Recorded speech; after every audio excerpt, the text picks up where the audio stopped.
خدا میں خرچ کرنے سے مل گھٹتا نہیں۔ میرے اور آپ کے آقا و مولا نے ایک مقام پہ قسم فرما کے 3 چیزیں بیان فرمائی۔ اس میں سے ایک چیز حضور نے یہ ارشاد فرمائی کہ جو شخص معاف کر دیتا ہے میں اللہ کی قسم اٹھاتا ہوں کہ اس کی عزت کم نہیں ہوگی۔ دوسری بات یہ ارشاد فرمائی کہ جو مانگنے لگ جاتا ہے، سوال کا دروازہ کھول دیتا ہے، اللہ اس کے لیے محتاجی کا دروازہ کھول دیتا ہے۔ حالات سخت بھی ہوں، اگر قابل برداشت ہوں تو ان کو برداشت کرنا چاہیے تاکہ سوال کی عادت نہ پڑے۔ انسان مخمسے کی حالت میں ہو، مجبور ہو جائے تو وہ ایک الگ بات ہے، مخمسے کی حالت میں سوال جائز ہو جاتا ہے، لیکن اگر حالت مخمسے کی نہ ہو تو پھر سوال نہیں کرنا۔ تھوڑی سی مشکل آئی اور اناج بٹتے ہوئے دیکھا تو خود بھی سوالی بن کے جا کے کھڑے ہو گئے، جبکہ ہمارے گھر کے اندر اتنا کچھ موجود تھا کہ ہم گزر کر سکتے تھے، لیکن مفت کا مال ہے لہٰذا کوئی حرج نہیں ہے، تو پھر آہستہ آہستہ انسان اس کا عادی بن جاتا ہے۔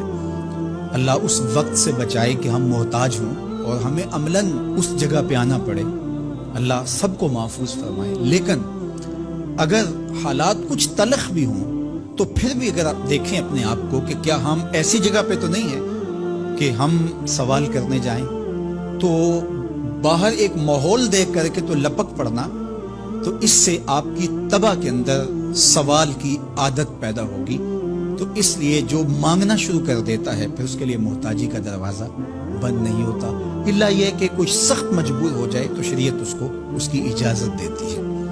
تیسری بات میرے اور آپ کے آقا و مولا نے جو قسم کر کے کہی، ما نقص مال عبد من صدقہ، کہ صدقے سے بندے کا مال کم نہیں ہوتا۔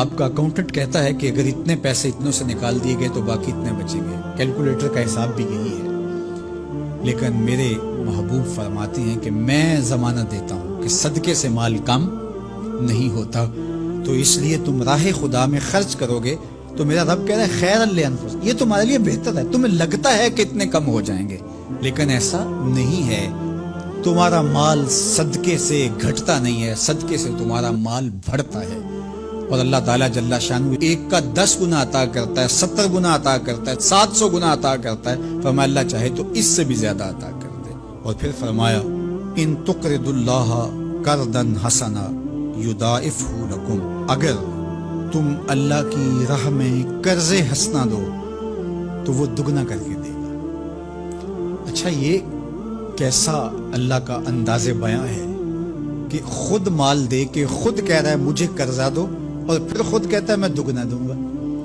دیا ہوا کس نے ہے؟ اسی نے، اور کہتا ہے کہ جو میں نے تمہیں دیا ہے اس سے مجھے دو، اور میں پھر اس کو اپنے دیے ہوئے مال سے دیے گئے مال کو دگنا کر کے تمہیں لوٹاؤں گا۔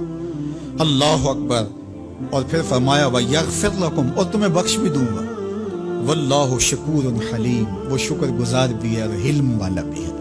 اللہ اکبر، وہ بردبار بھی ہے، وہ تمہارا شکر گزار بھی ہوگا، تمہیں دگنا کر کے بھی دے گا، تمہاری مغفرت بھی کر دے گا، اور تمہارے مال میں کمی بھی نہیں آنے دے گا، اور یہ بہتر بھی تمہارے لیے ہوگا۔ یہ تمہاری آزمائش تھی، تمہارا مال تمہیں دے کر تم سے مانگا، اور جس کے لیے مانگا اس کو اللہ ڈائریکٹ بھی تو دے سکتا تھا، لیکن کہا کہ اس کی آزمائش ہے کہ اس کو غربت کی بھٹی میں ڈالا گیا۔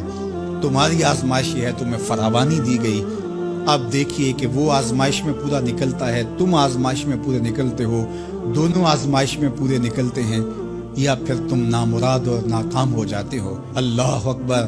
اللہ جل شانہ پورے عالم کے اوپر پھیلی ہوئی وبا کو دور فرمائے، بالخصوص امت مسلمہ کی خیر کرے، اور میرے وطن پاکستان کو امن کا، نور کا، رحمت کا گہوارہ بنائے، اور یہاں نظام رسول کی بہاریں پیدا کرے۔